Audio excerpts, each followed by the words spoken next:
Welcome! It's me again. Yeah, I know it's been about a week since I released a video. I've been really busy trying to get ready for this upcoming release of The Bard's Blade. Do check it out. Coming out January 28th, and the closer it gets, the more hectic life gets for me. But I am back, and it's time for another installment, and today we're going to be talking about agents and how to get one. So, sit back and listen up.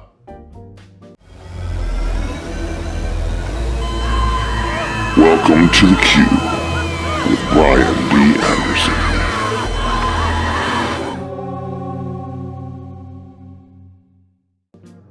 One of the big milestones in an author's career is the day they get an agent. It'll be every bit as important and memorable as the day they sign their first contract or sell their first book.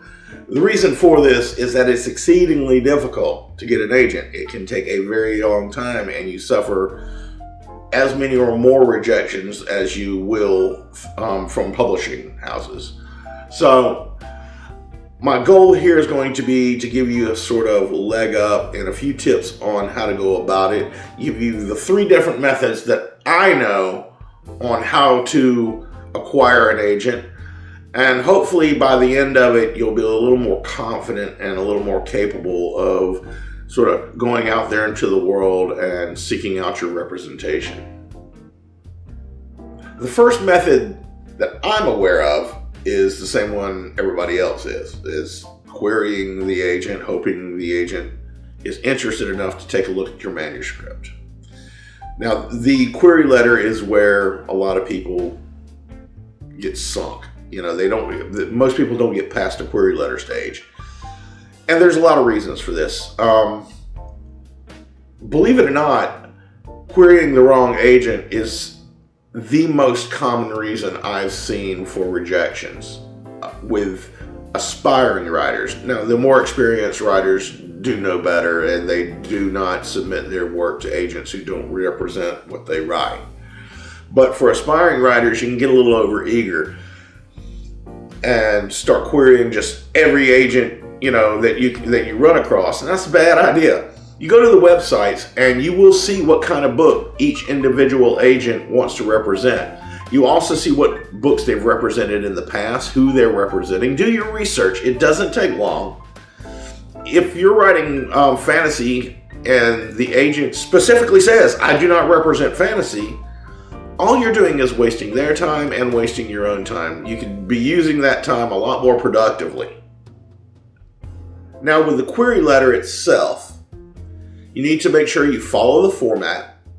They will have a submission guideline, what they need.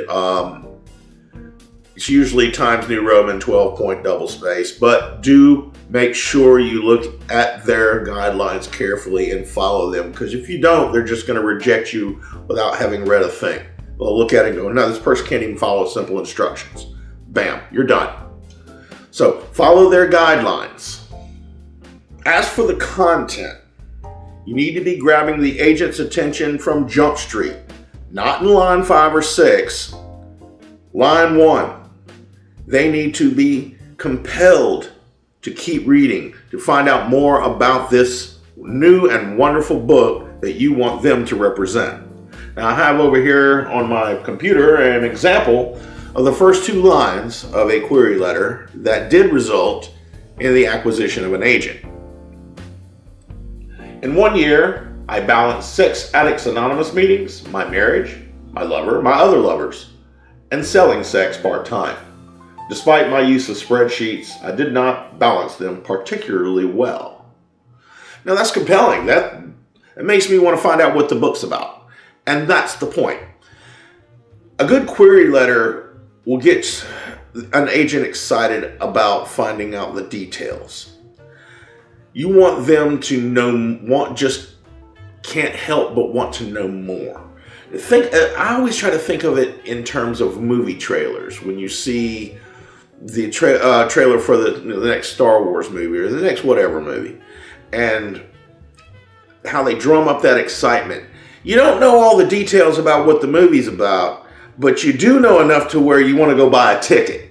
So if you can sort of do that with your query letter, then you're way ahead of the game. The next method that I'm aware of is getting an agent through a literary convention. Now, you need to be prepared. If you go to these literary conventions and you get yourself in front of that agent, you need to have your one-sentence elevator pitch that compels the agent to give you a chance. You need to find one sentence that is so exciting that makes them want to look at a full query and perhaps another manuscript. Now, I would go prepared. I would have my manuscript and a pitch letter on a flash drive. It's okay to bring it in, on paper and hard copies, but be prepared. Have your pitch letter. I would have my pitch letter memorized. I would have that one sentence. I would rehearse it in front of the mirror. I'd rehearse it in front of friends. Be ready to wow the agent right away. Now, do not hound an agent. You see him at the bar after the show's shut down. I guess it's okay to talk to him, but don't sit there and just hound him, because that's just going to turn him off. But there are plenty of literary conventions out there where you can pitch your ideas to agents, and that's the second method I know of. The third method is through referrals. You know somebody that has an agent, they refer you to their agent. Now, that's by far the speediest and easiest way to acquire an agent. It makes sure that they do read your manuscript, or at least they will bump you up on the priority list. Now, that's how I got my agent. I'm going to do a little name drop here. Michael J. Sullivan actually introduced me to my agent, and Lori McLean over at Fuse Literary saw something in me and decided to take a chance, and here we are many years later.